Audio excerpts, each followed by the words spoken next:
salaamaaleykum gars yi maa ngi leen nuyu di leen ziar di leen daral ak jàmm ci Sen Sport 221. tournoi IFOA zone A bi nga xamante ni fan yii yëpp ñu ngi ko doon amal foofu la ci Sénégal tey jii dal dinañu koy ndar képp ci final bi doxoon diggante Mali la woon ak Sénégal dal di jaarale Mali fi mu doon jaarale ay moromam dañ leen dóor nag ñaari bal ci dara 2-0 lañ leen tëgg dal di qualifié jël li nga xamante ni mooy trophée boobule bi mooy ñaari yoon ñu koy tegale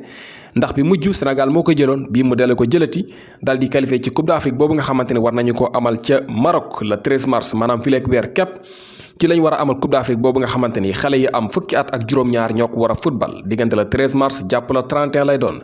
gune Youssouf Dabo yi ñu seetlu ne depuis tournoi bi tàmbali ba fi ñu waxee match nul sax amuñu ko kuñ jàpp dañ lay dóor ba nga tëdd tey jii moo nekkoon final bi ñu daal di dóor seen dëkkandoo yi di Mali 2-0 daal di jëlaat ndam loolu lay kon mbir mi amul relax fileek weer ñeenti semaine képp ci kanam ñu daal di dem foofu la ca Maroc ak forme bi nga xamante ni jamono yi xale yi ñu ngi ànd ak moom ñu rafet njort ci ne dinañu sori lool ci tournoi bi pourquoi pas sax ñu daal di ko indi fii ci Sénégal. beneen équipe bu représenté woon Sénégal ci bëccëgu tey bii mooy Teungueth FC tey jii demoon fële nga xamante ni mooy ca Tunis doon jouer seen premier match ci CAF Champions League bi muy Ligue des champions d'Africains mën nañu ko oowee noonu tey jii li nga xamante ni mooy Teungueth FC dañoo dal di ñàkk seen diggante ak Espérance de Tunis waaye nag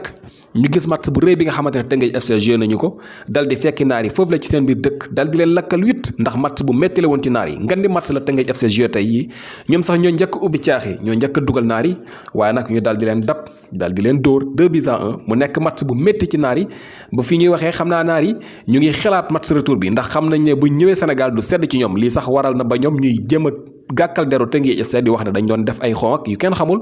mooy photo boobu ngeen di gis xaw mu gerte caaf la kenn xamul lu mu doon ñu daal di ko photo daal di ko dégg nga maam tasaare ci internet bi di wane ne daal gars yi dañ leen doon xon ba ñu ngi wax ne sax mbir yi duñ ko bàyyi mu sedd dara naari daal coono bi nga xamante ni Teungueth FC teg nañ leen ko tey jii moom la ñuy xalaat xam nañ ne buñ duggee Dakar mbir yi du sedd ci ñoom ndax duñ fi génn ak ndam Teungueth FC li mu wane fële ca Tunis bu fekkente ne Espérance de Tunis ñëw na fii dinañ leen wulli yu métti Espérance de Tunis googu gannaaw bi mu dóori Teungueth FC jamono yi moo nekk ci bopp classement bi ak 3 points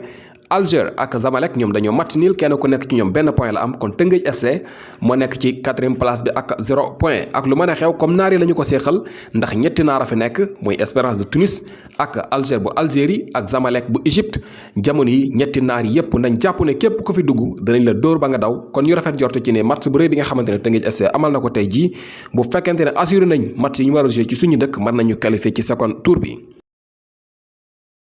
Ismaïla Sarr moom tey jii dafa daal di amal ab doublé waat ñaari yoon la doublé 2 bi la dugal ak 2 passes décisives ci match bi nga xamante ni tey jii Watford amoon nañu ko seen diggante ak Bristol City bu Famara Diédhiou ñi nga xamante ni ñooy Watford bu Ismaïla Sarr ñoo daal di dóor Bristol dóor yu métti dañ leen a dóor bañ tëdd 6 lañ leen dóor 6-0 jamono yi ki nga xamante ne mooy Ismaïla Sarr mooy doon homme du match ndax moo dugal 2 bi am 2 passes décisives kon mën nañu wax ne quadruplé la def. wala super hat-trick moom ki nga xamante ne mooy Ismaïla Sarr jamono yi loolu may ko sax mu am 7 bi ci saison bi ci championship bu Angleterre ak 4 passes décisives moom international sénégalais bii di Ismaïla Sarr. keneen ku ñu ràññee loolu ci bëccëgu tey bi mooy Idrissa Gana Gueye l'international sénégalais ci match bi nga xamante ne tey jii PSG amoon nañu ko seen diggante ak Nice Paris Saint-Germain mu mujjee dóor nag 2-1 mais mu métti woon loolu ci ñoom Idrissa Gana Gueye bu nekkuloon homme di match itam soriwu ko ndax kat ràññee nañu ko lool ci match boobule 91 passes réussies moom Idrissa Gana Gueye mën nañu wax 99% ci ay passam yëpp daf ko daal di réussir 2 occasions nag créé na ko moom international sénégalais bi daal di touché 102 ballons 100% de dribble réussi moom Idrissa Gana Gueye taakale nag moom daal dina koy def ñetti yoon 3 taakale la daal di amal ci jongante googule 13 ballons mu daal di koy récupérer 6 duel mu daal di koy remporter moom Idrissa Gana Gueye kon tey jii Paris Saint-Germain li nga xamante ne wane na ko ak Idrissa Gana Gueye kanam gi mu wane tey jii bu ñu ko tegalee ñi di waa FC Barcelone mën nañ ci am lu baree bari kon Idrissa Gana Gueye rëccuwul benn yoon li nga xamante ne moo ko tee dem ci English Premier League bi ci mois de janvier bii gannaaw bi nga xamee ne seetlu nañ ne depuis boobu match yi nga xamante ne Paris Saint-Germain mujj nañu ko jouer yépp dañ koy aligné moom Idrissa Gana Gueye tey jii mu wane boppam loolu ñu koy xaar nag ci li nga xamante ne mooy Champions League bi war a dox diggante Paris Saint-Germain ak FC Barcelone.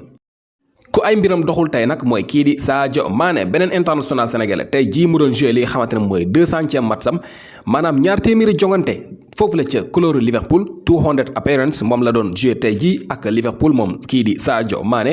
waaye nag mbir mi doxul ndax kat Leicester City dafa dal di jaarale Liverpool fi ko ay moroom doon jaarale rek comme fa ko Man City jaarale woon wala Brighton wala ñeneen ak ñeneen tey jii Leicester City dafa dóor Liverpool bu Sadio Mané 3-1 jamono yi Reds yi nekk boog ci jafe-jafe yu métti gannaaw bi nga xamee ne kat ñu ngi waajal seen match bi nga xamante ni ñeel na lii di UEFA Champions League bi kon Sadio Mané tey jii la doon joué li nga xamante ni mooy 200e match am ci couleur Liverpool.